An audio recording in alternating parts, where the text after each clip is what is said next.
Welcome back to Sci-Fi and Fantasy Read Along. I am ATN. Hey there, I'm Yule. And I'm DM Phil. Hey guys, how's it going? Fantastic.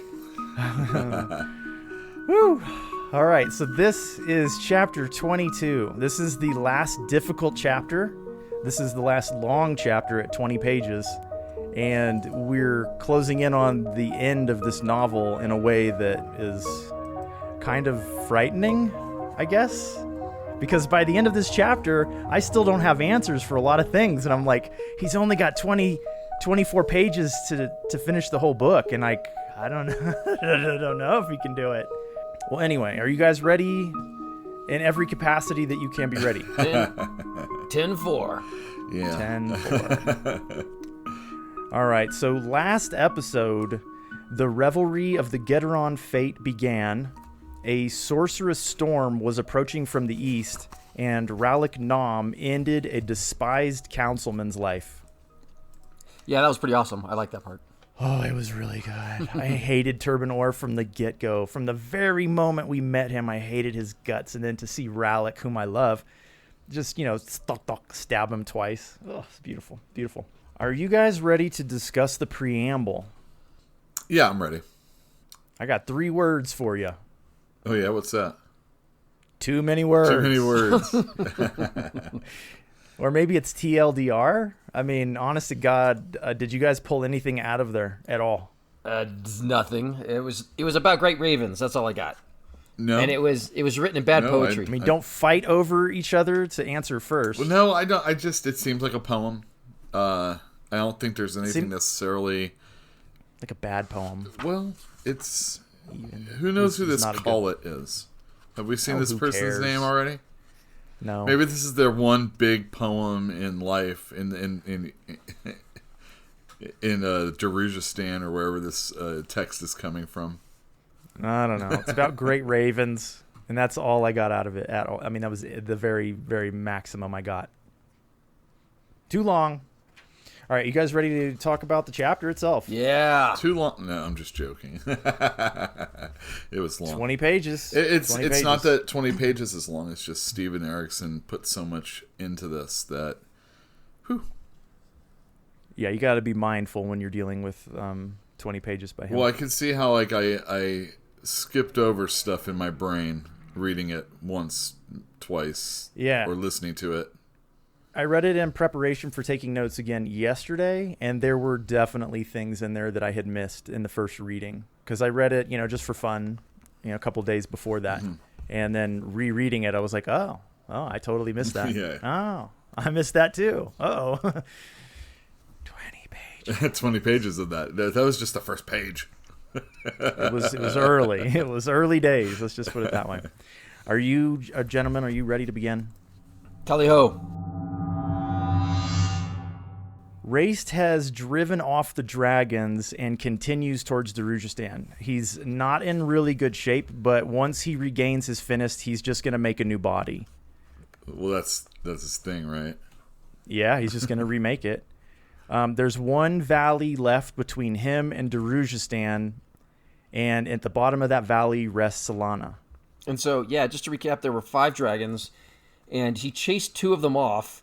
2 of them more are circling above him, and then Solana is dying, landed in wounded. She's wounded. Well, yeah, but Raest said he could feel her powerful lifeblood slipping away. So maybe she's mortally wounded.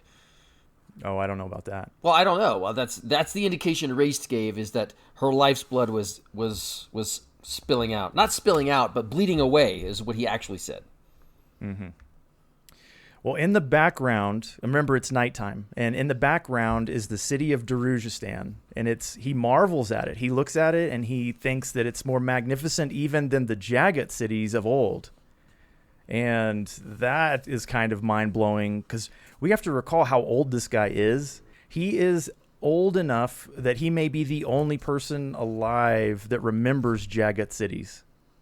Because all indications have been so far that they were, pastoral people, that didn't like cities, that didn't want to be too close to others. But apparently they learned from experience that civilization was the root of evil. And they spread out and they lived like hermits or something like that. Yeah, it's kind of like everybody wants their own 40 acres and a mule. Yeah.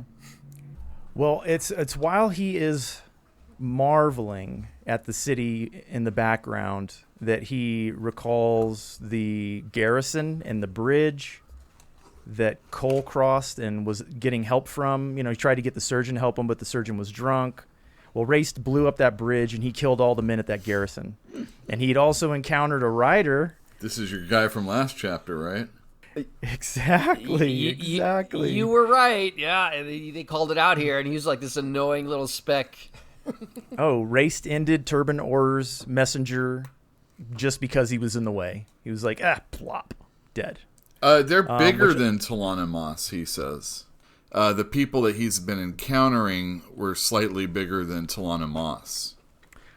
Yes. So my question is, what are the T'Orud Cabal like? What are they like? 5'5" type? Is that what it was? I can't remember. We don't really know. Nobody's ever measured one. Right. So I guess less than 6 feet is what we're looking at. Well, their average size is smaller than the average human size. Right. So right. And the language, he says, is similar enough. So it's one of those things where we're reminded of the fact that the T'Orud Cabal seem to have been the predecessors of mankind, like genetically the predecessors of mankind. Because it's something that Raest recognizes too. He sees the roots of their language are similar enough that he's like, oh, I'm gonna squash these people later. Mm-hmm. But right now, he's only interested in Solana. Right. He wants to kill her and get to his finished. So he heads down into the valley. He gets pretty close to Solana. He actually says that he gives her life. He offers. Yes, he offers. He said, go away. I'm showing you mercy. Go away.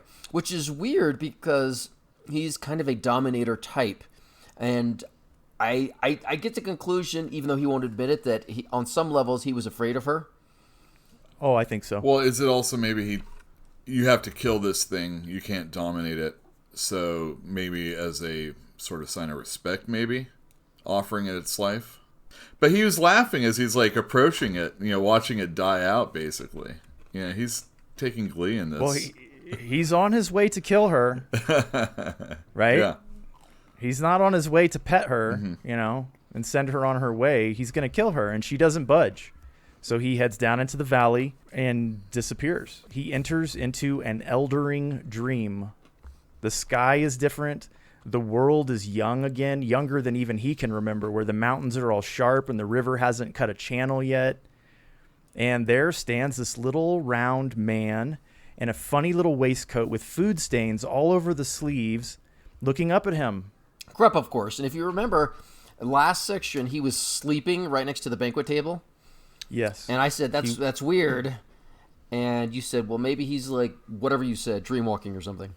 Well, apparently he is dreaming because here he is, and this is the Eldering vision. But essentially, he's like, who is this little man in front of him? And Krupp is talking up at him. And he's like, oh, no, I'm sorry, but this is not your time. This is not your place.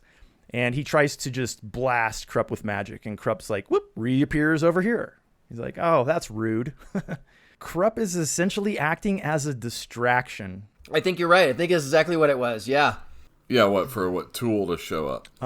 It's T'Orud Cabal with a gigantic brown jagged sword that Raest notices, but way too late, as the sword is like cleaving him basically in half and driving him to the ground. And his body is pretty messed up already, like we said. The magic is splitting him apart. His hand is not a hand, all sorts of stuff like that.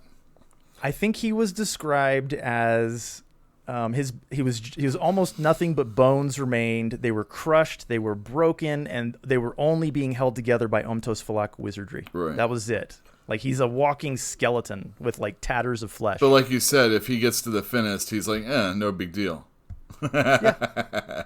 Big whoop. Well, I had a question. Didn't Tool say that he wasn't going to interfere with this thing? He was just going to stand by as an observer? Yeah, he did. For 10 days, he was going to stand and watch.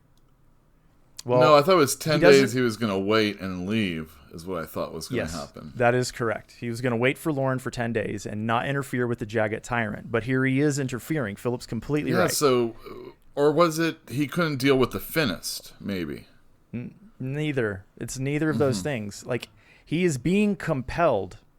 His old oath, like, is still active. So when it came down to it, Pran Cole summoned him to assist, and he had no choice. He had to do it. Okay. Because, he said something about... why am I here, essentially? He said, that's right. He literally said, I sense a bonecaster's hand in the summoning. Correct. Okay, I get it now. He didn't have a choice because... No, and Krupp kind of explains it. I don't remember the exact wording, but Krupp basically tells him that it's because of the old oath that you're here, and sorry, but you have no choice in the matter. But Raest is like, oh, that's no big deal. I love T'Lana Moss. They're best servants to me that I've ever had, right? None can stand before him. Right. And that is when Krull arrives. And mind you, I've been wondering, like, where's Krull? Where's Krull? He's like, I'm going to get into a fight and I'm going to lose, but I'm not going to die. And then we didn't see him again for ages, Mm-hmm. But he arrives. And when he arrives, the Raest, the Jagged Tyrant, says, you look familiar. Are you Hood? No, you're not Hood. I sense nothing from you. He said he's the maker of paths, which yes. We had encountered that before, but we didn't know who it was referencing, and now we find out. It's definitely Krull. Yes. So Krull warns Raest that if he continues on his path, he's going to be destroyed, that Solana's master awaits him in Darujhistan, and then a fate worse than death will befall Raest. That's right. He also says that the tide of enslavement has reversed now, and that mortals rule the gods and not the other way around. And he tells Raest that he was once Obelisk, but is no longer. And that is what triggers recognition in Raest. Right, and so the Obelisk is one of the cards in the deck of dragons that is considered neutral. Did you look it up? No, I just remember. Okay. Maybe I shouldn't rely on my memory. Maybe. The current card, Obelisk, is occupied by Burn. Oh. So this person was in Burn's position before Burn took over, however long ago. Nevertheless, Raest is given a choice. Krull tells him that he can either die by the hands of this T'Lana Mass right now, or he can return with Krull to the realms of chaos, or through the gates of chaos, whichever. And, this is not his time. Come with me, essentially. So what does that entail? Come with me, our time has come. I mean, I think, they came from chaos, right? And then they're going to return to chaos, which to me, that's the same thing as entropy, right? Just the dissolution of matter, and they're gone. They're forever gone. Or until they come back again. Until someone summons them back with blood or whatever. I guess, that's right, because Raest said, no, you can't be Krull. It's like you went to the realm of chaos, right?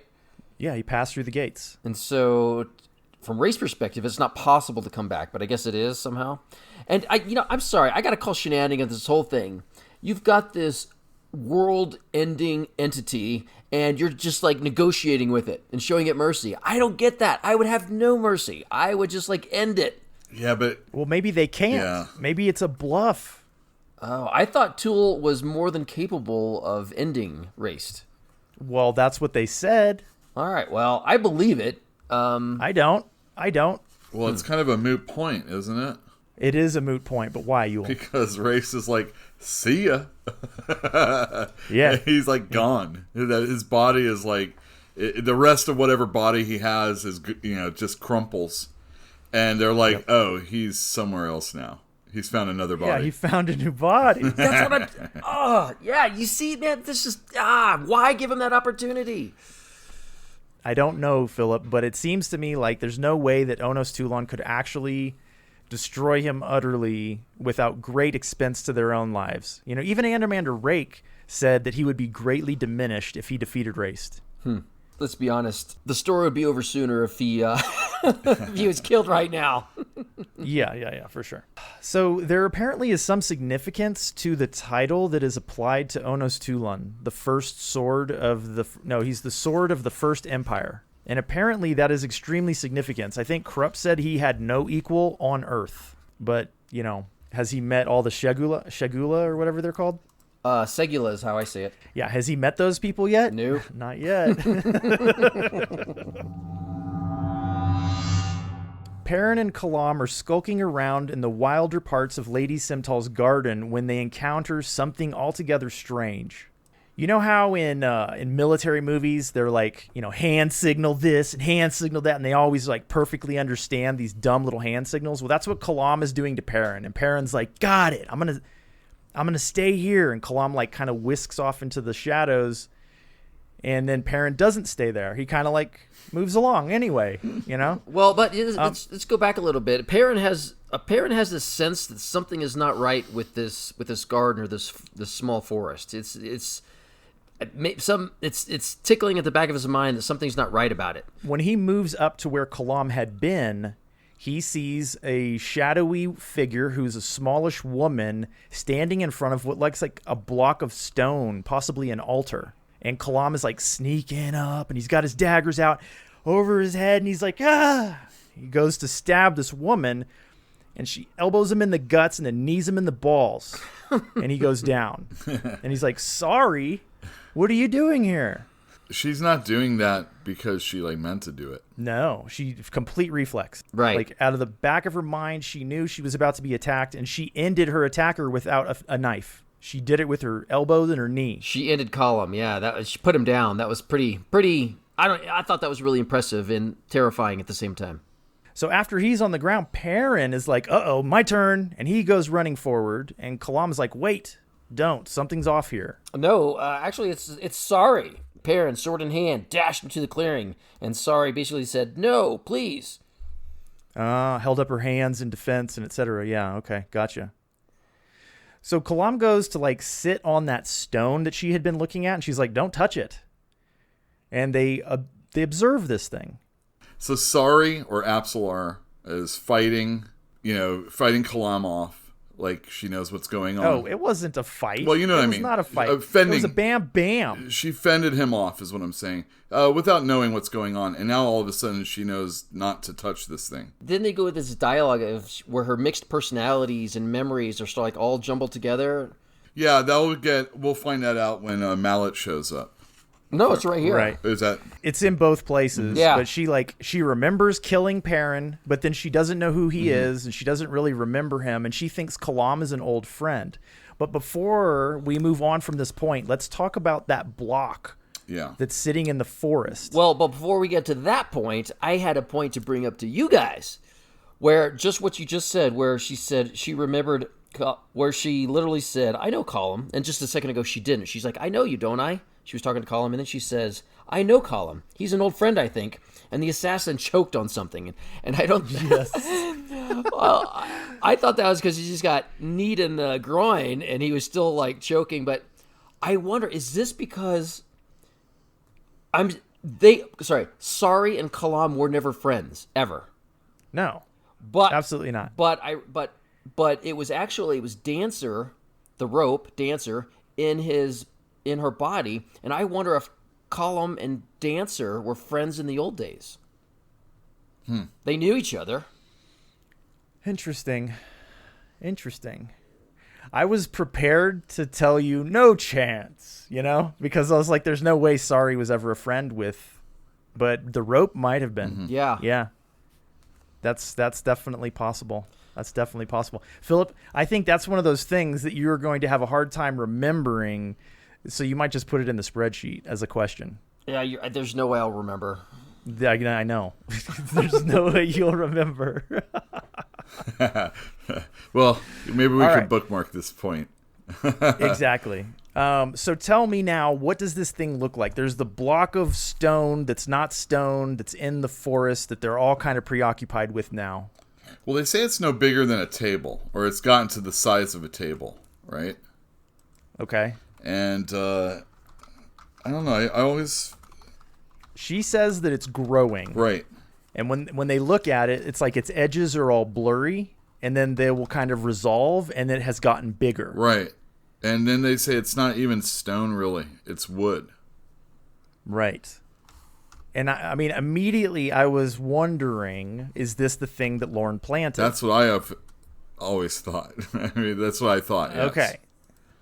So it's becoming this like blockish shape that's not too big, but it's in the forest, and like they sense stuff from it, and nobody's really keen on what they're sensing from it. Okay, Well, so this is the thing that they're. This is the thing that the foreboding, I guess, they're getting from the garden, right? I mean, I don't know. I think at this point it's really unclear. I think this thing right here is the source of their anxiety and their willies, whatever you want to call it. But I kind of want to start a mental checkpoint right now with this thing in y'all's mind, because this is the thinnest. Is that correct? And it's growing? That's what we're guessing. Well, I mean, I've read the chapter, Philip. so but Lauren, You've read the chapter. but Lauren said, "Find an acorn, plant an acorn," and she said, "Plant." Oh, I know. And she did it here somewhere. Yep. So- and now we've got this thing growing out of the yard. Yes, this is okay. Everybody listening, I was very confused about this and other things coming, but I think this is the thinnest, and it's growing. I think that's a very reasonable thing to assume at this point, right? Mm-hmm. All right, so Perrin runs off to find Whiskey Jack, and he sees them arrayed as they were as guards, making a cordon between the terrace and the actual garden. So he breaks a branch, and all 6 of the bridge burners that are guards like spin around and like, whoo. So they were very in tune with what was going on behind them. And he tells Whiskey Jack that he's found Sari. She's not all there. Something's really wrong with her. And there's something else kind of ugly going on back there. There's no word from the assassins as yet. And Whiskey Jack says that fine, they're going to move soon. They're going to unleash Fiddler and Hedge. Do you guys have anything to add to this section? No, only that I thought it was like really cool how Erikson wrote it from the standpoint of Perrin like snapping a branch. That was intentional. He didn't do it on accident, and Right. to get their attention, because he just doesn't want to blunder into the party and make a scene. Right. He wants to keep I don't know, Low profile. Low profile, exactly. And if you remember, Crocus just like walked right between them, and they never even heard him coming. Yeah. Well, yeah, he's a rogue, right? You'd expect that. Crocus is good at what he does. Remember, Sari appreciated his skill when he was breaking into the D'Arl estate. She was like, oh, he's pretty good. Yeah, well, also, if you remember, I have to bring this up. So Crocus grabbed Chalice, or Charlize, and drug her into the garden. I'm like, well, how do they not see that? They were obviously occupied. Well, there was like a duel going on and stuff, right? A dead body and whatnot. I don't know. I hate Crocus. All right. Rallick is headed for the door. As with Circle Breaker, he comes across Krupp, only now Krupp is awake. And Rallick makes this offhand remark, if I'd have known you were here, and Krupp snaps at him. And he's like, silence, Krupp must think. Yeah, Krupp isn't talking like he normally does. He's talking like he normally does, but the mask is gone. Okay. He's like, this is the man behind, because he even talks in the third person still. He says, Krupp must think. But this is the man behind the mask. He's not all ornery. He is all ornery. He's not his usual affable, happy self. And this really disturbs Rallick. Like, when he sees how agitated Krupp is, like, he starts to worry. He's like, uh-oh. But he says he also sounded drunk. So maybe that's how he explains it away, so it's not as hurtful as it may have felt. Right. Krupp, he's never said anything like this before. Krupp comports himself and tells Rallick, go ahead, go home. Your destiny awaits you. What did he mean by that? This world is prepared for one such as Raest. I don't know, Philip. I can guess, but I mean, he said 2 things, and I think they're both very, very important. As far as his destiny, I mean, don't forget that this is a man. Krupp is a man who can divine the future. Oh, yeah. So it's very possible that he knows what's going to happen to Rallick in the next couple of chapters, right? The other thing about Raest being the world is prepared for one such as Raest, like, woo. What does that mean? Like a guy like Raest can't get his hooks in the world the way he thinks he can? Or that they're so well prepared for him that he can't, possibly succeed at what he's trying to do? times have changed. Like, the world is not what it was when Raest was around, and now Raest doesn't actually stand a chance. Well, like, he won't survive. Well, yeah, and the thing is, it's like he exploits humanity, I guess, or society or civilization to his whims so that he can, wage war on the world, basically. Have some fun. But the world has gotten more jaded. The world has got more warlike without Raest being involved. There's nothing he can do to come to add to that kind of torment. And in fact, the people would rather fight against something like him than be subjugated to him. Maybe that's what that is. Well, remember, Lauren has been she has been thinking about how humanity is a tyrant. Mm-hmm. And before them, the Amas were the tyrants. And the Amas learned the lesson from the Jagat, apparently. And so I think it's just gotten more populous and more powerful as time has gone on. Nevertheless, Rallick continues on his way. And as he is about to depart, he passes by this woman wearing a plain silver mask. And she touches his arm, and he's like... looks at her, and she tells him that Ocelot's death could have been prevented. Who do you think that is? It's Vorcan, right? It's his boss. His boss's boss. Vorcan. We knew she was a woman. Mm-hmm. So he calls her out. He says Vorcan, and she gives the very faintest of nods to acknowledge that. And this is the first time he's ever met her, right? Oh, yeah. Mask or no mask? Yep, never met her. Her mask is described as plain and silver, but the eye slits are tiny, giving away nothing of who is behind it. Like, he can't see her face at all. She lets him know that T'Orud had protective magic, and it availed him not. And to T'Orud's memory, I say, cheater. I know. So it took me a while to figure that out. So that's why he was so arrogant and self-assured and cocky, because he thought... Well, that's why he always won, right? That's why he was the city's best duelist, because he was cheating. Yeah, well, accidentally or on purpose, however you look at it, so was Rallick Nom. Was Rallick cheating? Well, he had auditorial dust all over him. He wasn't counting on that. No, he was not. Honestly, I'm just saying. I said unexpectedly. He was counting on it. I think they were on an even playing field is what I think. Well, I think ultimately that's what it became. But whether or not Rallick knew, if it wasn't... I guess if there was no magic, it wouldn't have mattered. Hold on. Let's think about that for a second. You can put auditorial dust on you. And if there's no magic against you, it won't have any effect anyway. Well, see, that's what I thought, is that I thought that the protection magic that Orr had protected him against magical attacks or what have you. But I think it was against all attacks. Might have been. It seems that way.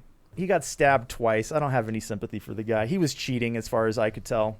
Anyway, Vorcan says to Rallick, "Accompany me. Your services are required." There was one moment in this part where Rallick is like, what now? What do I do now? Now that we've done what we've done, you know? He's having the same kind of thoughts that Murillo was having last chapter. Sure thing. It seems like a lot of people are having these thoughts, in this book. Yeah. But even more so because he actually got what he wanted. They did what they needed to do, and now, before Vorcan approaches him, he's like, what's going on? And it kind of reminds me of, like, that idea, like a dog that's like chasing the back of a car, the bump, and once it finally catches it, what are you going to do now? Yeah. And that's kind of where we are with a bunch of these characters, actually, but especially Rallick Nom right now. Well, carrying on that thought that you just brought up, he was thinking about it, and he said, as Baruch had said, the time had come to go home. What did he mean by that? I took that very literally. Like, get out of here. Just to go home. And remember, that's Baruch, not Krupp. Mm-hmm. Yeah. Baruch and he are friends, too. I don't know. I mean, to my way of thinking, Baruch is not the most astute observer in the world. And, like, his advice may be good when it comes to sorcery, but I don't know if he would give good career advice. It may have been literal, which is that's how I took it. Now that he accomplished his mission, what is he going to do? And he's like, well, I don't know. Let's start by going home. Crocus has pulled Chalice into the bushes with a hand over her mouth. And he's like, please don't scream. I just want to talk to you. Yeah, he's lying on top of her because she was fighting with him. And he finally got her under control. And he did so by putting his hand over her mouth also. He does let her go, and she's like, get off of me. I didn't betray you. Gorlis is going to kill you if he catches us together. This is a very simple scene, to be absolutely honest, and I believe it finishes off our encounters with Chalice completely. Like, I think this is the end for her. Oh, there was an important part in there. Crocus said, I didn't do it. And she said, I know you didn't do it. And he said her father had hired a seer, and the seer told her that it was essentially a woman who is a servant of the rope. They didn't explain it, but remember Crocus said none of this is adding up. It didn't sound like he really had a hit on, or he didn't have a price on his head. Exactly. Somebody made up a story in order to convince him that he needed to hide. Is that what you think? It could have been Krupp, but could it also have been the Crimson Guard? They could have circulated the rumor just as easily, because they have also been protecting Crocus. Well, I thought there was actually guards came to Mammoth's house and were waiting for him after he left. No? I mean, we only have somebody else's word for Mises, that. right? Yeah, Mies, yeah. So probably it was the eel that set that whole thing up to convince Crocus to go into hiding. Because remember, that was his job too. Like, protect the coin bearer at all costs. Well, yeah, okay, but that might be true. Because remember, Crocus had also said that it wasn't adding up that he had a price on his head. And he also said that, isn't that what he pays Thieves Guild dues for? So that he doesn't get into that kind of trouble? Well, and he was innocent, which the Darl family figured out. And that seer that they hired didn't even stick around for payment. They're like, the rope, I'm out. So Chalice wants to go and hang out with Gorlis, whose family has power, money, and influence, none of which Crocus has. And she's like, why are you even pretending? Let's just go about our lives. And he's like, you're right. And she leaves. Well, he has to come to the grips that he has a pretty picture of what it would be like being with her. And he has no real reason to even feel that way. He would have to completely change his personality in order to do so. I mean, he comes to the realization, I steal from people like you. Yes. She knows that too. I think it's nice that she's the one that delivers that message to him that he finally understands. I mean, he's been building to understanding that for a long time, right?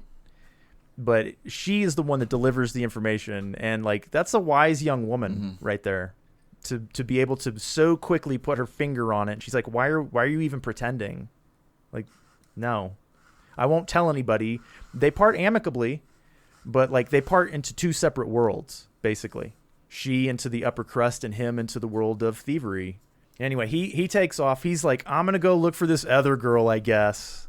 Well, that's his. So he goes off looking for Apsalar. And I got to say, man, I don't think he deserves Apsalar at all. I don't know about deserving, but he is supposed to be there to help her out right now, right? Whatever. I mean, that was that was his mission, so to speak. Yeah, his mission was to help her, so he left her in the back of the garden while he went off to go deal with this other important issue. Stay back here where all this other action's going on right now. Yeah. If she utterly disappeared... Oh, no. If Apsalar ended up meeting Gorlis and they hit it off and they ran off together, that's what he would deserve. That'd be funny. Come on. Erikson had to find a way to bring Sari into the garden. On a meta level, you are correct. I still think Crocus is a little punk. He is. All right. Good riddance, Chalice Darl. Perrin and Mallet are headed back into the forested garden. Mallet dead stops at the edge of the glade where grows the strange wooden block. And he's like, that thing is anathema to my dental warren. I go no further. He says it is aware of him and that it is hungry. That's scary. Well, Perrin goes on back, and then he meets up with Kalam, and then he sends Sari out to meet up with Mallet, because Mallet's supposed to take a look at Sari. And he comments to Kalam, hey, the storm has stopped. But neither of them are optimistic that the work of the night is over.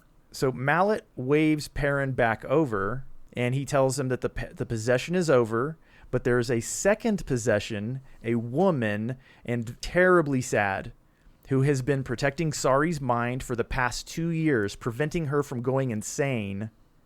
But it's dying. It's weakening and dying. Yeah, going insane from all the crummy things she's done is Sari. Torturing people, killing people, etc. And just witnessing stuff, obviously, too. Probably is pretty bad. Yeah. Poor Shirt, the last one. Oh. He was a dog. Yeah, he was. But at least he wasn't Crocus. What a jerk. Either way, So this is the woman, the old woman, Riga, in her. Yeah. Protecting her. Getting Animander Rake to... No. Well, not I think getting, she but... just saw that. You're right. She just saw that You're happening. right. But that person from the very beginning of the book. And she's protecting Riga the Seer. Okay. But she's done. She has no more power left, and Mallet cannot sense the pattern that she was trying for. But in their discussion, Perrin says, I'm not going to give you an order, but I think that you should just help her out. And so Mallet agrees to do so. And by her, it's not Sorry, it's Riga the Seer. Well, both, Well, really. I guess guess how they're going to help Apsalar out is they're going to let Riga, they're kind of like going to recharge her powers, so to speak. So that she her a can power up. theoretically take care of the girl, or at least her mental well-being. Yep, finish the job. But Finish the conversation that they're having is like, well, we don't know if this old woman might just take full control of Apsalar, or the Fisher girl, and not release her when the time is right, Right. But they get into a whole philosophical conversation about, well, she's done all this good for her now. Why would she go later on and do that? Right. All this also kind of explains why Sorry's been acting weird. Apsalar/Sorry has been acting weird and progressively more weird through times a bit because those mental walls have been collapsing or crumbling that Riga has put up, right? Mm-hmm. Yeah, definitely. I mean, some of it actually must have been completely gone or never in place at all because of Sorry's reflexes. Like, that stuff's all still there. Like, she can see in the dark, the way she bested Kalam. Like, I don't think Riga even put up blocks for that stuff. She's just literally protecting her mind. That's from right. She going insane. wanted to waste, time on Sorry/Apsalar's keen sense of taste. That would be a waste. You know what? I'll take Chert's murder instead of the taste thing. Her being nimble is better than slaughtering those people in some city. While this conversation is going on between Mallet and Perrin, they hear in the distance Kalam saying, "Come no further, show yourself." Something like that. And two people enter the glade, a man and a woman in a silver mask. I mean, all S's hit the fan, and now we're gonna get the assassins in the mix. Yeah, all two exactly. of them.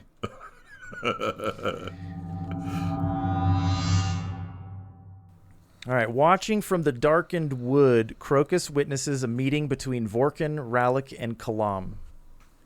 The strange stump that's been growing in the forest has their attention basically completely. They're all staring at it. And it turns out that Rallick, being in proximity to it, stops this thing dead from growing. And he just knows right off. I mean, he says at least that it's the odotoral dust that he has rubbed in him. Right. Well, also, unlike everybody else, and this only makes sense, like everybody else gets the willies by being around this thing, but he doesn't sense it at all. Yeah. Fine. He being Rallick doesn't sense it at all. So I think it's Kalam is kind of like trying to push forward the meeting, and the rest of the bridge burners, which is Mallet, Perrin, and Sorry, who looks drugged from Crocus's perspective, they enter the glade as well, which is weird, right? Because Mallet was just like, I'm not going anywhere near that thing. Well, I guess. But now that Rallick's in there, I guess he can. Exactly.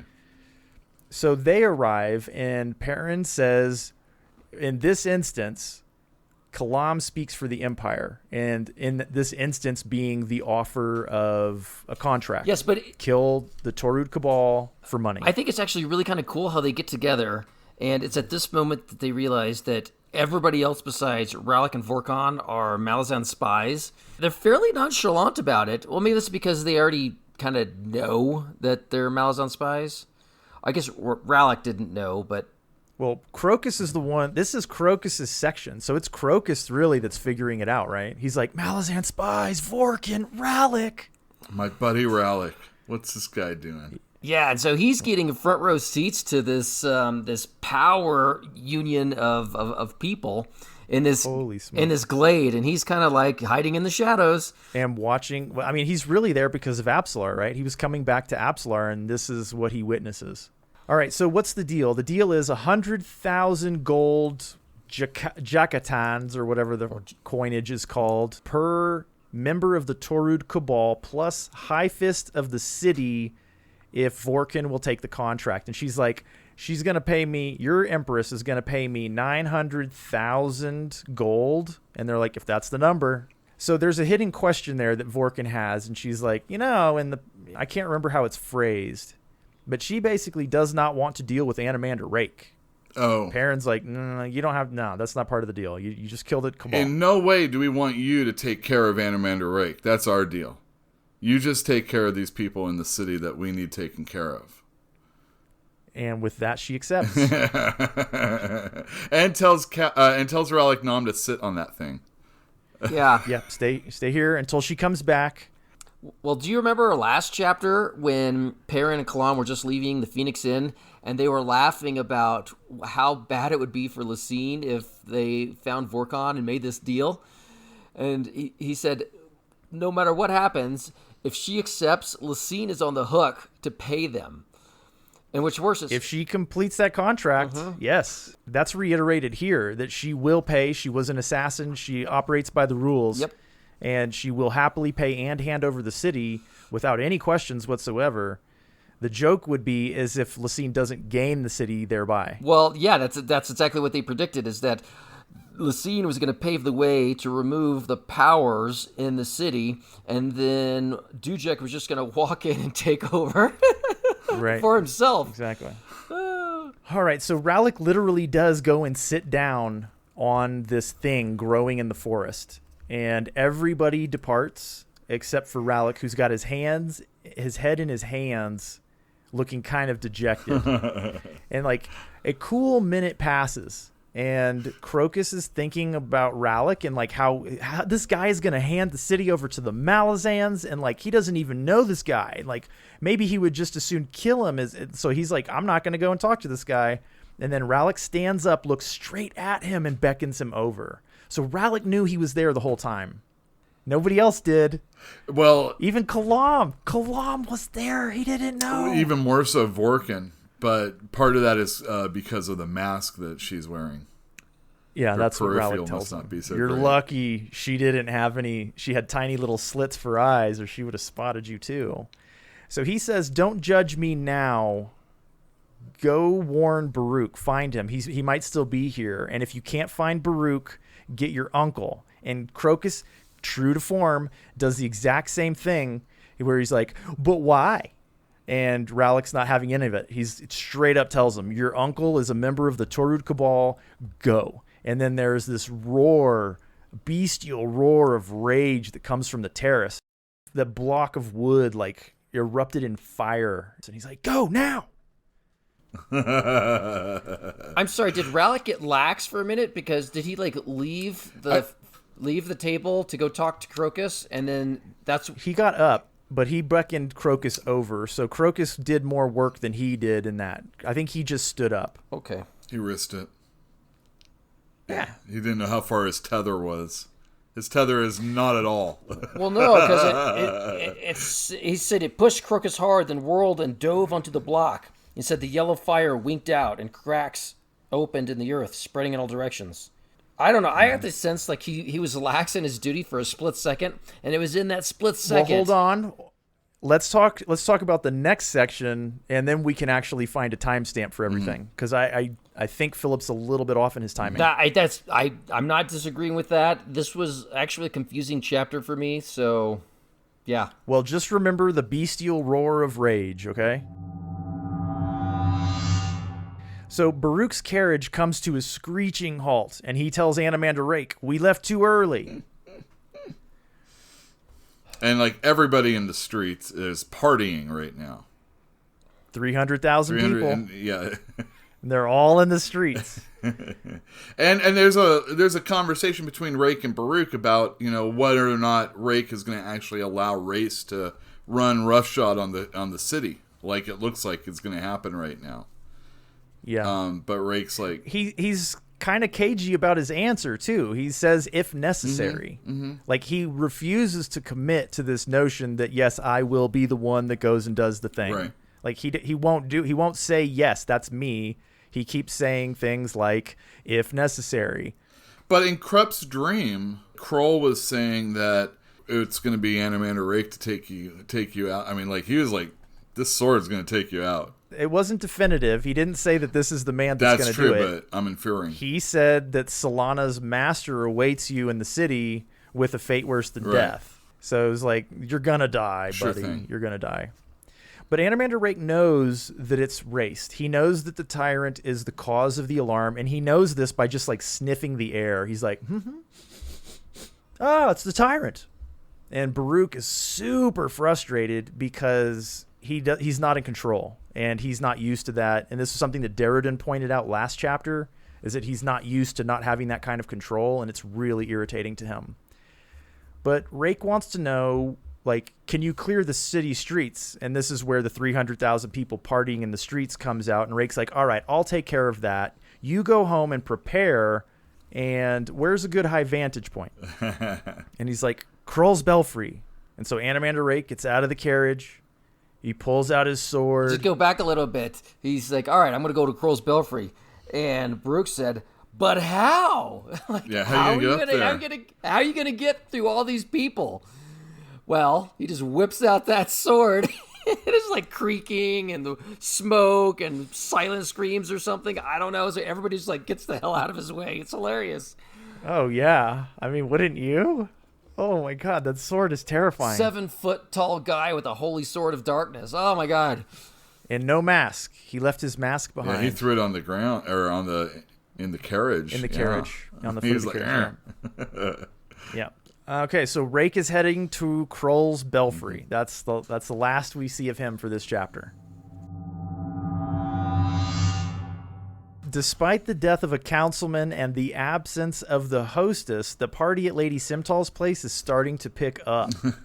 The bridge burners, they're still in place as guards when Perrin informs Whiskey Jack that Vorcan has accepted the contract. So it's at that moment that Quick Ben notices, hey, my headache's gone. And so he slips behind a pillar to go and open his warren to do a little investigation. And instantly, there is this blast of magic that basically goes right between Whiskey Jack and Perrin, and it nails this old man wearing a Jagat mask. Okay. Firstly, when he realized he didn't have a headache, he asked Whiskey Jack if maybe he should access his warren. You think that's weird that he would ask Whiskey Jack? Like, and is the fact that he accessed his warren the reason why all this stuff happened? Or is that just coincidental? I think him accessing his warren was what allowed him to recognize Mammoth as the tyrant. Mm-hmm. Okay. I believe. So this was like foreshadowing, if there ever was such a thing in this book, where every single person that had a mask had an extremely appropriate mask, except for Mammoth. Oh, he just happened to have a Jagat mask. Well, guess what? Turns out that it was real appropriate. Was he always possessed, do you think? No. You know what? I'm going to go with it. I'm going to say yes. I'm going to say he was possessed the entire time, or he was under control. I'm going to go there because you're right. The mask being what it was, that's totally appropriate and true to form Well, and not only that, but his excuse for not getting controlled by Raest, Mammoth, was that he just kind of stayed there and didn't make a move. Yes. And recall that when he said to Baruch, Mammoth said to Baruch, we have 2 or 3 days, he was wrong. Mm-hmm. He only had a few hours. Mm-hmm. So he misled Baruch as well. Ooh. Oh. Interesting. So the force of blast that it went into Mammoth, or it came from Mammoth. Yes. No, it came from Quick Ben. It came from Quick Ben, and he blasted Mammoth in order to keep Darujhistan, the witch, from Darujhistan. Okay, so this is how it goes. You've got Mammoth, who is like, he's making a beeline for the bridge burners for some reason. He's making we know why. The Finnist is back there. Mm-hmm. Right? And they're basically the cordon between him and the Finnist. So he's on his way straight back there. And Darujhistan is like, oh, Mammoth, hey, I wanted to talk to you. And she's walking towards him with her servant in tow. And that's when Quick Ben blasts Mammoth and then dives after Darujhistan because there's a bestial roar of rage from Mammoth. And he tries to blast Darujhistan and Quick Ben. And I mean, he thrashes the partygoers. Like, there's people disintegrating. It's like chain disintegration or something. Oh, yeah. Like, and those that aren't disintegrated, there's like clumps of body parts all over the place. And, I mean, some people were able to run away. Well, just a small point of clarity. I thought it was Darujhistan who lashed out first. I didn't think Quickben had done anything yet. I'm pretty sure. I mean, you're welcome to go back and reread it and tell me that I'm wrong, but I'm pretty sure on the order of operations, because once she's tackled, she's like, that's Mammoth. He's possessed. And Quickben's like, I know. And then she opens her warren, and the world starts to smell like deep forest loam as she's attacking him. Okay. It doesn't say it was Quickben, but I think it implies it was Quickben because it said that. But nothing Quickben has ever done. One, it struck Mammoth, and two, it went right between Quickben and Perrin, so it came from behind them. Which is where it went right between Whiskey Jack and Perrin. Whiskey Jack and Perrin. Yep. Speaking of Whiskey Jack, if I don't mention this, people will fault us later on down the line. Whiskey Jack gets slammed in the shoulder, and he basically busts his knee. It's a pillar, a column from the terrace falls over on him in that disintegration attack and takes him down. So Whiskey Jack's like, well, later on he's like pulled out of the fray. So Perrin has drawn his sword after just talking to Whiskey Jack and seeing this magic, and he's like about to charge, and then he gets hit by that disintegration ray. His sword gets hit by that disintegration ray, and he just he disappears. Him and the sword disappear is what it says. And so this is when Darujhistan assaults Mammoth, and she's like, "You've got to help me, wizard. That's the tyrant." And that's when the world smells like deep forest loam, and she announces that I have nothing left. You're going to help me, yes? And he just stares at her. I call shenanigans on this one. She's supposed to be like this powerful wizard, one of the powers of the city, and she casts one spell and she's done. What is your first level wizard? I mean, I think she put everything she had into that one opening. You know, I think she gave everything she had right then and there. That's what I think. Okay, and it wasn't enough? It's enough. All of these things are just designed to like whittle away. It's like a war of attrition, right? Little by little, they spend their power to deplete the tyrants just a little bit, right? Well, I get the impression that none of their attacks have done anything to Raest, other than damage him physically a little bit, and slow him down. I mean, you might be right. You might be completely right. But, like, I look at it as a war of attrition, and they're losing the war. And, like, Darujhistan gave everything she had. She has nothing left, and it was not even close to enough. Well, look how it's happened. I mean, he's already in basically the city, you know. He is where he wants to be. He's fought all these dragons. He's gotten past Tool and all sorts of fools. Well, I mean, obviously, he shifted into someone's body. So it helps a bit. Yeah, but don't forget, this guy is a continent-threatening menace, this guy. These wizards are not. Right. These are just high wizards, right? Yeah, you know, these are the people that, you know, they control the city. It takes 9 of them to control and defend a city, right? Exactly. They're not on equal level with the tyrant. All 9 of them maybe, but not one. Yeah, and one of them is being controlled by the tyrant. Yeah, so they're already down a man. They're down a wizard. I love that she's referred to as a witch. Oh, he's not a wizard. Who? Mammoth. He was a priest of Drek. He's both. Oh, is he? Yes, he is a high priest of Drek, but his warren is Driss. So he's also a wizard. Oh, okay. All right. And everybody in the T'Orud Cabal is a high mage. Ah, okay. Mm-hmm. So he's many things. He's a famous historian, he's a high priest, and he's a high mage. Yeah, so take that, Shellys. Yeah. Oh, yeah, he's just some old-ass writer. You know, he's not. You know, he might not be a powerful guy like Gorlas's dad, but you know what? Crocus is hanging around the right people, let's just say that. When they're not being controlled by Raest, I mean. Oh, yeah. Well, I'd actually written that in my notes that she's like, oh, is this some ink-stained, you know, academic? And I'm like, ha, ha, ha, if you only knew. ink-stained academic who stumbles into walls. I mean, it's like he's just no. She has a really good description for him, but it's appropriate for her to want the life that she's. You know what I mean? It's like it's a good I'm just thing. joking. Just a call back, baby. You're right. You're absolutely right. Mamet is a badass. Well, but now he's not. Now now the badass is being controlled. And maybe that gets me wondering, like, did the Tyrant, if he wasn't already dominated by the Tyrant, and the Tyrant shows up here choosing that body, and maybe he chose that body, Mamet's body, because Mamet was the most powerful among them. That could be too. Or like we said, he had a close proximity. You can maybe smell him out. The guy's wearing a mask that reminds you of you. Hey, these are things. That's me. Again, he could have just easily courted disaster without knowing it. Maybe he was subconsciously fooled with. The section that we are about to discuss is very much like a dream, like one of Krupp's dreams. So anyway. Well, there's a surreal, unrealistic aspect to it that I found confusing. Perrin finds himself standing beside a lake in a marsh, and close to a T'Lana Mas with a giant flint sword is fighting Groot. Yeah, that's what it is. It's Groot.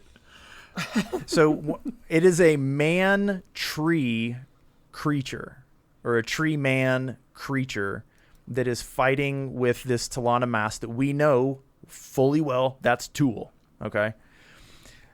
As Perrin watches, a scarred and misshapen house is rising out of the lake. And a solid blow from Groot, this thing, lands Tool right at his feet. So now, what is the thing coming up out of the water? The Azath? I only know that because I know that.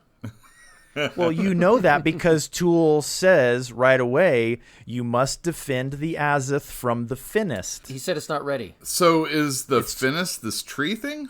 Yes. That's fighting Tool. So, yes. Which is also that stone thing that Relic Nam is sitting on. Hold your horses, sir. Okay, so that's what I'm getting at is Let's not worry about these details right now. Yes. Let's deal with this at the end. Let's deal with the chronological order that these things happen in, and we'll define our terms as we learn them. We know that house is called the Azath, and we know that tree man creature that Tool has been fighting is the Finnest. and it's trying to destroy the Azath. Correct. Perrin's job is to defend it, to help Tool defend the Azath from the Finnest. So is the tree Finnest and the table Finnest is the Finnest coexisting on multiple planes of existence? Yes. Okay. And so is the Azath. Okay. So Perrin uses his sword He tries to. slice into the Finnest. The tree thing. Mine. What was that? That's all he gets. Yeah. He you remember we talked about this a couple of chapters ago, that it might be enough just to mentally think that you are going to be in opposition to somebody, that the will to be in opposition to somebody might be enough to let them know. And I think that's what happened to Perrin, because he agrees that, yes, I'm going to do this thing. I'm going to oppose that creature. And then in his head, he hears the creature claim his soul. And that's what he said. He says, the grip on mine. his... Yeah. I mean, that's terrifying, and you can't do anything about it. But he's instantly dominated. yeah, he is. This has a quick effect on him. But is this Raest through the Finnest controlling him? Remember that the Finnest is the receptacle for the majority of Raest's power. Right. Yeah, but here it's implied that the Finnest is somehow sentient. I would say yes. I agree. That sounds Even though the right. glossary definitely makes you know that it's a receptacle for race power, not a living thing. Okay. Imagine if someone took 3/4 or more of your life force and put it into a test tube, and that test tube is 3/4 of Yule, right? So like the volume on Yule would be turned down to 1/4. Right. but the volume on that test tube is turned up to 3/4, but they're both you. Yeah, I kind of liken it to gaming as like a lich where they have a phylactery. And like you kill the lich, I think that's and then its soul or very something is somewhere else, housed elsewhere. Yes. Yeah, I think that's right. And for those of you that are Harry Potter fans, think of Voldemort, how he keeps coming back. All right. Because he's essentially a lich, Mm-hmm. right? All right, so Perrin has been dominated completely and utterly. His sword has turned on him, and he has been claimed by the And Finis. he questions all existence at this moment. Wouldn't you? Is this all this has come down to? Is this for me to do this? Think about everything he survived. Mm-hmm. He survived an encounter with the Hounds. He survived an encounter with the Rivi people. He survived an encounter with Animander Rake. And then he was killed by Sari. He survived that too. And then he faces this creature and is immediately dominated. Immediately. But just like that, he's gone. I mean, just like that, he fights it off also. Cold lances of pain are like piercing his body, and then he hears something in the distance, and then the lances begin to break, and there's heat, and it's a howl. He can hear a howling, and the hounds, blood of the hounds that cannot be enslaved. Specifically the one Gear's blood, right? That he touches, and then Perrin went into Dragnapor, and then he figured a way to free or was it Blind? I can't remember which one. It wasn't Gear. It was Baron and Blind. Baron and Blind. I can't remember which one. Something like that. It doesn't really matter. The point is he touched Yule's correct. He touched one of the hound's blood, and that's what dragged him into Dragnapur, whereby he was able to help release them from bondage within the sword. And also, if you remember, the hound, when he was stuck inside Dragnapur, one of the hounds jumped on him, and it didn't kill him. And the reason was, by an observer, was that, they must have smelled the blood on you, right, and thought you were one of them. And I said, that's BS. And if you remember, I also said it was BS. He touched the blood to begin with, right? And then he said, you smell like a hound. I was like, the hound is going to be able to tell the difference, right? You're not going to fool a hound. But it was more than just smell on him. There was some sort of, I don't know if taint is the right word. They're now blood brothers. Yeah, exactly. That's a good way to look at it. Yeah, blood brothers, yeah. So it's the blood of the hounds that is unenslavable. I viewed it as a payback. Like they're paying him back for his service. He freed them from the sword, and now they're like, you're cool with us. We're going to help you out now. Oh, do you think that's what it is? Hey, yeah, okay. Yeah. I think you're right. They're like, okay, it's like quid pro quo. I mean, I'll scratch your back if you'll scratch mine kind of thing, and I think that they're doing it right now. Yeah, they liberate Perrin, and they give him the strength of the hounds. They give him the blood of the hounds, and he no sword in hand because he dropped it. He attacks that Finis with his hands. He beats it with his fists. He rips it apart with his bare fists. And he's biting it. That's crazy. Tool has to pull him off. And Tool's life is at risk now as a result also. Well, it's like Berserker Rage, right? It was definitely that, because Perrin is in such a blood red rage, like you said. He doesn't know what he's doing. I mean, he's tearing this thing up. It's not killing it. Little guy. You can't kill it, but he is tearing it up. But he's like pulling out chunks of wood with his bare teeth. It's just a crazy scene. Spitting it out, yes. Well, Tool pulls him off, and he's like, whoa, buddy. You've done enough. You have delayed it long enough. The Azith will take care of it now. So Perrin calms down, and then these tendrils come out of the water, streak across the ground, wrap the Finis Groot creature up, and then drag it under the water. And Perrin asks Tool, you got something to say? And Tool's like, you're a long way from home, buddy. Perrin picks up his sword. And I got to ask you guys, would you pick that sword up at this point? No, I would have thrown it away a long time ago anyway. Well, he knows his luck is turned. That sword is no longer useful to him. So I don't know why he picked it up. Well, I mean, you pick it up and give it to your worst enemy or destroy it, right? Okay. Yeah. No, that's good. That's good. Well, hey, I where like did that. this Azath come from? I mean, that's not explained. It just like It's just materializes. all of a sudden, we're just getting this thing. I understand your confusion and your desire to know, but we will learn more before this chapter is over. Oh, what, really? Because I don't remember finding an answer. No. I didn't say we'll get an answer. I say we will learn more. Okay. Well, I mean, why? Okay, so this whole thing, I just didn't get. Why did Perrin like teleport across dimensions and right in front of Time. He's a time traveler in this right case. in front of Groot, and then Onos Tulin is right there, and then the Azath is right there. I don't get it. What? Why? How is all this happening? I don't know. I'm hoping that it has something to do with Pran Cole and Krupp and Krull all kind of foreseeing what was going to happen, and then maybe even hijacking some of the Tyrant's power to bring Perrin there. So is Perrin? No, wait. Okay, so Perrin is not dead, but he was like whisked away just as Raest was going to disintegrate him. He got hit. He got hit by that chain disintegration. Yeah.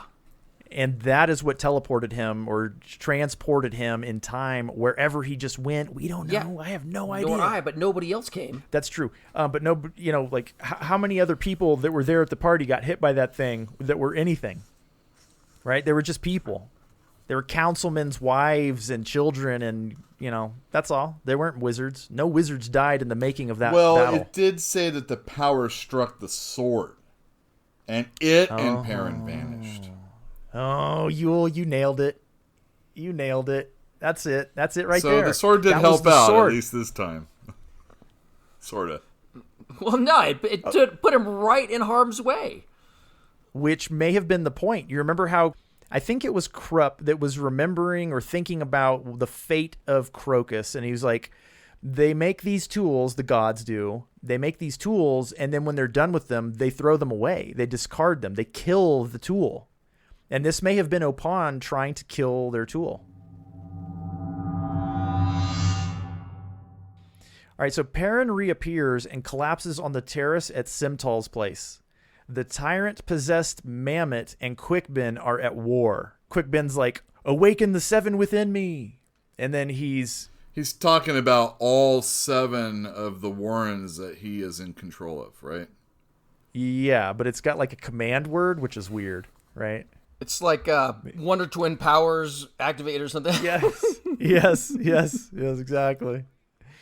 So Quickben is using all 7 of his Warrens, which is a mind-blowing amount of Warrens. Let's be clear. I don't comprehend this. Is it like it's like all 7 at once are blasting him with 7 Warrens simultaneously? Yes. Yeah, exactly. Let's go back to my analogy about attrition, okay? So he's got 7 Warrens, and all 7 of them are attacking Mammoth. And one by one, Mammoth is just flicking his hand, and they're closing. He's closing them one at a time. Think of it like the, what is it called? The prismatic I was sphere. thinking of a beholder. Or prismatic ray. He's crushing Quickben's Warrens closed one at a time. Yeah. And Quickben, he's spending everything he's got to defeat this guy, and this guy is just snapping his fingers and closing his Warrens. And then he notices that Hedge in the distance has an arbalist aimed at Mammoth. Do you think that's why Druden could only cast like one spell and then it was closed? I mean, I think she put everything she had into her attack. Okay. Is what I think. Okay. And that wasn't enough. However many Warrens she has access to, we don't know. Quickman done the same thing. He unleashed all of them, and then like one by one. Everything. Yes, because he understands the risk this thing poses, right? And so Quickben, seeing Hedge with that arbalist, he dives at Darujhistan and tackles her again. He must really like it. That's what I'm thinking, that she must be something special for him. Well, She was on him first, and now it's his turn. No. He tackled her twice now. Okay. Yeah, but I think the first time he wound up on bottom, but it doesn't really matter. The point is, that's a really soft place to land. I think he thinks she's special, is what I think, because he's gone out of his way to, like, action movie hero dive through the air and tackle her twice. That's true. He's never done anything like that ever physically, right? No, he's seriously being like an action hero. It's crazy. Well, you don't want the shot to get wasted. You hear the thok of the crossbow being fired, and then you move on. Well, that's what I assume. I think yeah, it's- okay. That's the reason. That's his premise for why he tackled her, right? Get her out of the way. Well, he must have known I something guess. was going to happen. Obviously, he knew that arbalist was going to go off, so he goes and tackles Darujhistan, right? Doesn't that make sense? He's sweet on her. I think so. I definitely think so. Circling high over the valley outside of Darujhistan, Crone witnesses the tyrant come to within 50 feet of Solana, and then he vanishes. And Crone, she knows she's being called elsewhere. She's needed elsewhere, but she's reluctant to go. She wants to know what's going to happen to the tyrant. And then Solana takes off and causes Crone to lose a lot of altitude in the process. And as she's climbing again, Solana lets out a keening cry. And then as Crone gets back up high into the sky, she sees what Solana has seen. And she says, and now it comes, it comes. In joy and anticipation, Crone says that. Oh, she is thrilled. She's absolutely thrilled. What's coming? I have no idea. We don't know. Yeah, we have no idea. We don't know. Well, I just assumed I forgot something. Well, you might have. I am suspicious that this has to do with old Animander. And remember, he was heading to high ground. And I'm just going to leave it at that. Like a perch? High ground like a perch? What would you do to drive 300,000 people inside? Because he can't make it to every street corner and, scare them off with his sword. He was just doing that to make way so he could get to the belfry. I guess make yourself as big and as imposing as possible. Yeah, puff yourself up like a turkey. That's right. So I had a quick Dragon question. turkey. I had a quick question.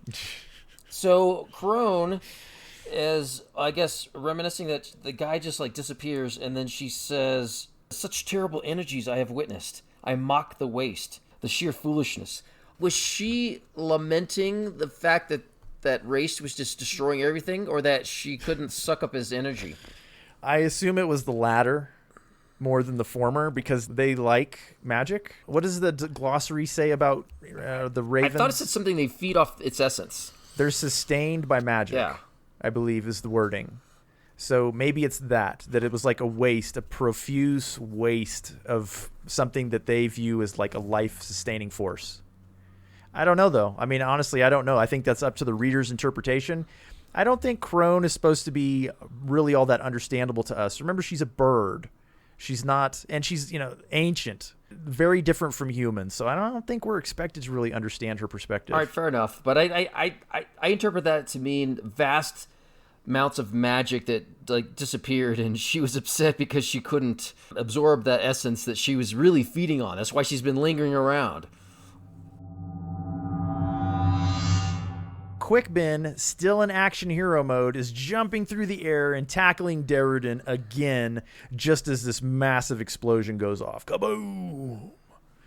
So this was the munition fired by Hedge, and it left a gaping hole in the ground where Mammoth had been standing just a moment ago. Yeah, and there's something really important here.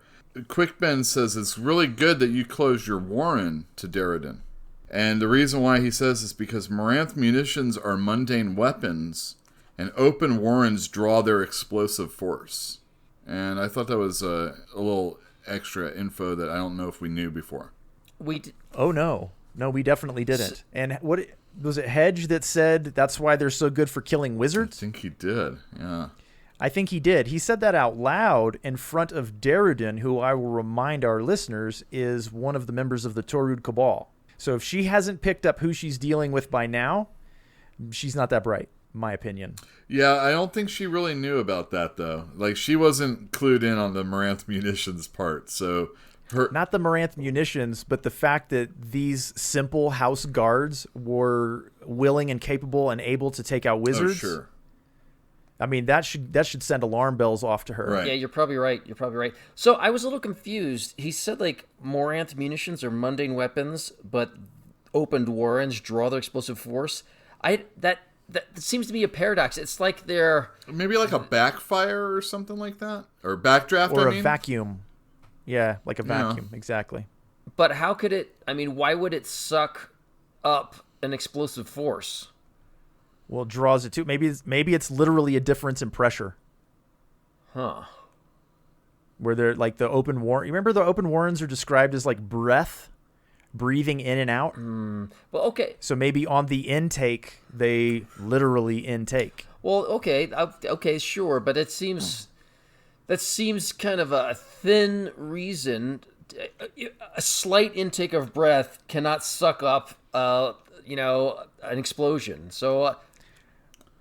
Well, that's fine. It's obviously not a simple intake of breath, though. It's just an analogy or a metaphor. And at the same time, it's also just a little bit more information than we had before.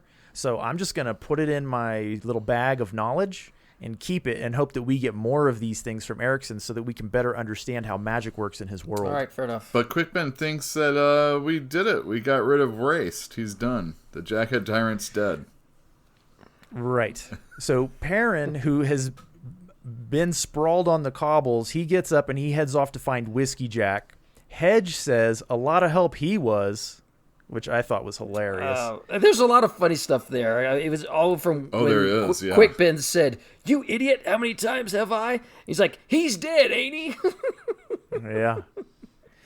So Kalam is peering down into the crater, and he says something's moving down there. Impossible. Yeah. Well, then blurred roots snake out of the garden and envelop the Omtos Falak apparition that had been reforming down in the bottom of that crater. And then Darujhistan says, "Azath, here?" And then she's like, "I gotta go." And she takes off. So Fiddler and Hedge have been given the green light. So they take off to go and detonate the munitions. And then we've still got Kalam staring down into that crater. He just watched this thing get taken, and then he's like, those pipes are broken, but no water's coming out of them. So he like reaches down in there, and then he is struck by realization. So he's thinking to himself, uh-oh, where are the sappers? And they're like, oh, they took off. He's like, They're going to blow up the city. The entire city. So yeah, he thinks about the gray face. So explain it to me. Explain it to me. The way that they are fueling the city so that it can be lit at night through those through the lamps is like a gas distribution network. Yes, and the realization is that if they blow up, I guess just any one part, that's going to be bad enough because it's going to be major explosions because of this, and they've of course set up bombs all over the place. So essentially this is a gas main, a buried gas line. Every major intersection is a buried gas main. Think of Waco. And that's where we're at right now. They're going to blow the entire city up. If they detonate even one of those, they're going to blow up the entire city. Them included. Yeah, everybody's dead in this city. And they don't want to die. So that's how this chapter leaves off. There's a couple of things. When Callum says something's moving down there and they're observing Raest. He described it as Omtos Falak power. That's what was manifesting down there, which is why I used the analogy of volume earlier, where we took away 3/4 of your power and put it into a test tube and etc. Because it's like Raest is just a certain amount of Omtos Falak power. It specifically described it as an apparition. So I think the physical form is gone. Body is gone. Mammoth's gone. Mammoth's dead. Oh. And that was witnessed by Crocus, by the way. When Darujhistan takes off, so does Crocus, which is very sad. He just watched his uncle get murdered. But I wonder how much he knew. I wonder if he understood that his uncle was possessed and that they didn't kill him just to kill him. But I don't know. So Vorcan only gets 800,000 Jakartas now? I guess so. Unless she lies and says she did it. Let's see what happens. We've got 2 chapters to go. They're very short. I don't know the answers to lots and lots of questions that I still have. I would like to have them. But let's talk right now about the difference between the Finnest and the Azath and what was growing in the garden. Because I feel like the thing that Rallick was sitting on was the Azath and not the Finnest. Why? Because he said it was hungry? Crocus described it when he approached Rallick after the bridge burners and Vorcan had left. Crocus described it as looking like a house. And then when Perrin went back in time, he was defending this thing that looked like a house. Well, then how could it work then if Rallick was sitting on top of it? It was being thwarted by Rallick. Rallick was thwarting the Azeth. So who put the Azeth? Not the who put the Azeth there? So Darujhistan says in this last section that the Azeth come whenever unchained power threatens mortal life. So you think it may be cruel? If you go through the glossary and the appendix of this book, there is zero mention of Azeth. Okay? There's nothing to give us any more information than we have right now. But Darujhistan seemed, the way that she phrased it, she said Azeth here, as though they can be other places. So it's something mobile, and it's something cognizant of unchained threat. And then I started to wonder, does this have something to do with Obelisk? Because Burn is the Earth. Okay, right? yeah. And Krull was once Obelisk also.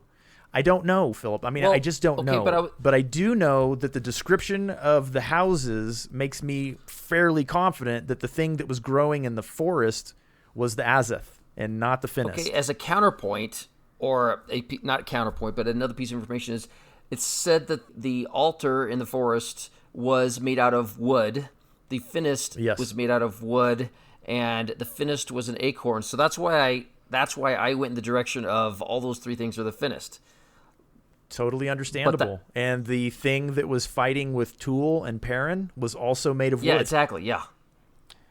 And the house was not made out of wood, but it had like wooden, beams inside of it and stone walls. And so like that part's a little bit unclear, but Crocus was very clear. He said that thing looked like a house with little windows, and then that's the thing that's growing out of the swamp. So I think those two things are one and the same. So that this Azath is just kind of a naturally occurring phenomena of the universe that spontaneously creates to balance a force of nature, right? It's like a force of nature to balance nature.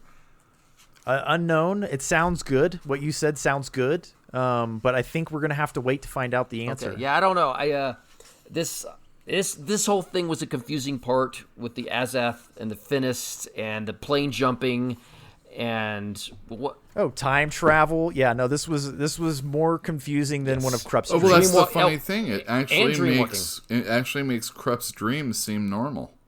Yeah, it's like, that's totally understandable now. Oh yeah, he's just talking to elder gods that are way back when. Oh no, Tool came out and said it. He's like, you have strange dreams, human. Yeah, he does. He absolutely does have strange dreams. Just to let you know, a little teaser. Chapter 24, the poem is all about the Azath house. Oh, good, so we'll good, excellent. So we will get more information about that, which is nice because it's unfun to have these like open-ended questions between books. Yeah, unfortunately, it is between books. Here's a little extra knowledge for those of you in the future.